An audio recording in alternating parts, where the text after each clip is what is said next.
Throughout this training, or at any time you need support, there are many ways to contact us. You can follow us on all major social media platforms or email us directly via our website, or you can click the Cancel Connect icon shown at the bottom of this slide on our website to book a consultation with one of our experts. By this point in your project, you will have explored many options for solutions, and you will have selected the best option based upon specific criteria. Now is the time to work out all the details for the new ways of working. And that means updating our process map to show how work will be done, to solidify new procedures, and to create job aids and references to standardize the work. It also means that we have the opportunity to clarify roles, to make sure that everyone in the process understands who does what. In this section, we'll also cover some important ways to make sure that your new process isn't full of unpleasant surprises. We'll talk through methods for mistake proofing and for minimizing the risks.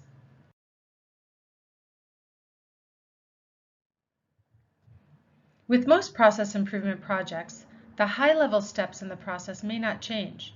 Your SIPOC might look exactly the same because the improvements may only be seen in the detailed process. But if your process will be changing at this high level, then you'll need to create a future state SIPOC to document the high-level view of the new process to be. If your project was focused on cycle time, you likely created an as-is or current state value stream map in the analyze phase of your project. While you will expect to see an improvement in the wait time and possibly the work time, you won't be able to update this high-level map until you see the results of the improvement. So you may or may not have changes at the high level of the process, but you will be making changes to the detailed process. This requires that you work through all of the details needed to put your selected solution in place. What detailed steps will need to occur? In what order? What are the decision points and alternate paths? We create the future state map in the same way that we created the current state map. So it's likely that our current state process started out on brown paper or on a whiteboard, and then maybe the team decided to formalize it into a flowchart like the one on the right.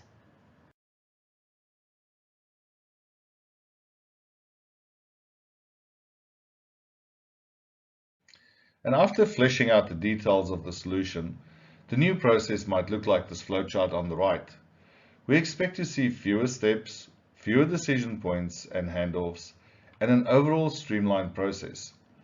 While it is not necessary to formally document the current state map, the map that we created while we are analyzing the process, we do need to formalize the future state maps. These maps will be very valuable for communication, training, and to make sure that everyone understands the new way of working. As you create the future state detailed map, review each step to see where a job aid, a checklist, or visual aids would be beneficial. Not every single step requires detailed instructions, but as you review the future state map, you'll notice many opportunities. Pictures, diagrams, screenshots are all helpful job aids to make sure that we reduce the variability or increase the consistency of how the steps are performed. Another tool that can be very helpful when clarifying a new process is the RACI matrix, also called the Responsibility Assignment Matrix. This matrix is used to clarify roles. Who does what in the process? This is a very flexible tool and can be used for any purpose and type of group effort, whether it's a project or a permanent process. So we can use this tool to clarify roles for, let's say, planning the holiday Christmas party, or for our new improved process. So the structure of the matrix is pretty simple. The people involved are listed across the top, and the different steps or tasks are listed on the left. For each step or task, we identify who does what for that step using 5 different options. These options are, first, the R stands for responsible. These people have the responsibility for completing the task. They're the creator of the deliverable. There may be multiple people responsible for completing any given task. The A stands for accountable. This is the one person accountable for the job in hand who will give the approval. This is the buck stops here person who is ultimately accountable to make sure that this task gets done correctly and on time. There can only be one accountable person for each task. Next is the C, that stands for consulted. These are the people who should be consulted before action is taken or before a decision is made. However, the C's are not expected to complete the deliverable. The I stands for informed. Those who are informed are the group that get a one-way communication to keep them up to date with progress and other messages after a decision or action. So you might see this tool written as RACI, R-A-C-I, or as RASI, R-A-S-C-I. So what's the difference? Not much, actually. RASI includes an extra option to mark people as supportive. That's the S. This is someone who can provide resources, information, or will generally support you in getting the work done. The most common way to see RACI or RASI used is in this type of tabular format, with the individuals or groups across the top and the list of tasks down the side. Keep in mind that many times a RACI matrix identifies a role, a title, or a group along with a top instead of a name. This is a common way to use the tool, but if you have the option, using a specific name or picture is preferred as it creates more clarity and definitely more ownership. When we're going to change a process as part of your new project, you can use RACI to step through the process and record who's going to be affected by any process change. However, your chart is not much help unless you keep it up to date, as people do change roles and move into different positions of responsibility during a project. When you don't document who is responsible for what, you risk decisions taking longer because no one is clear who will be having the final say. A lot of blame happens when things go wrong. And the team can end up being overworked because we haven't balanced the work appropriately. We also risk inactivity because when people aren't sure if they should do something, they typically don't do anything. Reviewing the RACI, we can look across each step to make sure that there's an A and at least one R for each task. And we can look at each person or group and ensure that their workload is balanced. Sometimes you'll see that person is an R or an A for every single task, and others are solid I's. If there's a person in the group that is solid I's, hey, just let me know how that goes. We might want to reconsider their role. And in your workbooks is another beautiful one-point lesson for the RASCI matrix. Just like with many other tools, it's only useful if you actually use it. So it's important to get agreement and approval on the roles, and then keep them updated to make sure that the information stays relevant. One of the techniques that come to us from lean manufacturing is called mistake proofing, also known as poka-yoke. It has become one of the most powerful work standardization techniques and can be applied to any process. The idea is to prevent errors and defects from happening in the first place.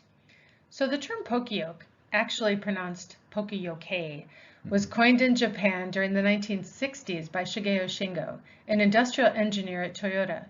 Actually, the initial term was baka-yoke, meaning foolproofing, but it was later changed because of the term's dishonorable and offensive connotation. Poka-yoke means mistake proofing, or more literally, to avoid inadvertent errors. Mistake proofing ensures that the right conditions exist before a process step is executed in order to prevent defects from occurring in the first place. If it's not possible to prevent the error, then we work to detect and eliminate defects in the process as early as possible. So the whole purpose is to eliminate product defects by preventing, correcting, or drawing attention to human errors as they occur. Some examples of mistake proofing are required fields on a form that won't let you go forward with missing or invalid data entered, or an automatic shut off on an iron. If it's not moving for a certain number of minutes, the iron shuts off automatically, and a push button car ignition that doesn't work unless you have your foot on the brake. So the value of using mistake proofing is that it helps people and processes work right the first time, which makes mistakes impossible to happen. These techniques can significantly improve the quality and reliability of products and services by eliminating defects. Once your new process map has been created and job aids and roles have been solidified, the team can walk through the map step by step and determine where mistakes are likely to happen, and to create ways to prevent those mistakes from occurring in the first place. The law of unintended consequences resembles the law of physical science that says, for every action, there's an equal and opposite reaction. For people without an appreciation for how systems or processes work, and without some understanding of variations in human behavior, most consequences might be unintended. The law of unintended consequences says that every change, no matter how well-intentioned, generally comes with unexpected results that can overshadow the main goal. These unexpected results can be good or they can be bad. We can look to Europe for a nice example for an unexpected benefit. There used to be many royal hunting grounds that were in the most beautiful parts of the country. These grounds were maintained to perfection and undisturbed by developers. Now the majority of these grounds are now national parks. Because of how they were chosen and cared for, it was a very easy transition. Another example of an unintended benefit is aspirin, which was originally created to reduce fevers, but then it was found to have the benefit of reducing the ability of blood to clot, resulting in a reduction of heart attacks and strokes. It's actually more common to run into unexpected problems though. When my kids were small, they were really good swimmers, and when we went to the public pool, I allowed them to swim with their little arm floaties or water wings in the deep end of the pool. Some of the other parents complained and they got to the pool to create a new policy that said no kids with water wings allowed in the deep end. So my kids figured that one out pretty quickly. They just pulled off their floaties and jumped right into the deep end. Human behavior is a strong thing and people will find a way to get around policies and procedures if needed. Another few examples of unexpected problems are when government increases the number of regulatory hoops a company has to jump through to bring new life-saving drugs to market. It actually reduces the number of new drugs reaching your hospital or doctor. In the name of slowing down cars for traffic safety, wide neighborhood streets will not be allowed. However, the new narrow streets also slow down the fire trucks. A proposal to make air travel safer for babies would require built-in car seats or child seats to be added to all commercial airplanes. The cost, estimated over $1 billion, would result in an increase in the cost of air travel. This increase would cause more families to choose driving instead of flying. A much greater percentage of deaths result from auto travel than from air travel. The end result of this proposal, if put into place, would be an overall decrease in the safety of children.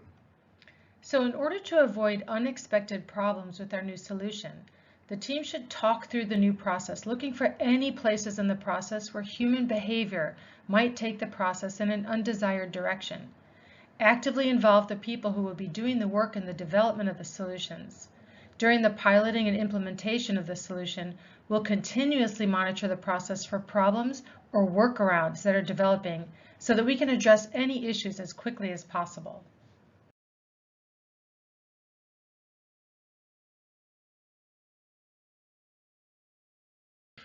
So in this section on designing the future state, we have covered creating and updating the new process map.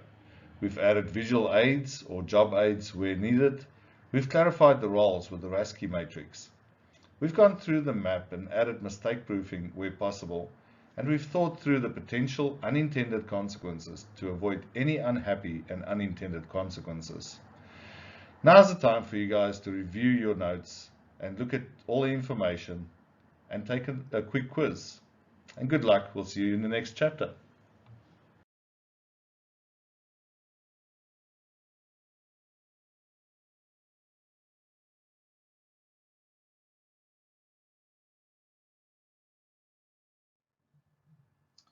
It has been our sincere pleasure being with you through this part of the training, and we thank you for your dedication to creating a better workplace and an environment that you can truly enjoy.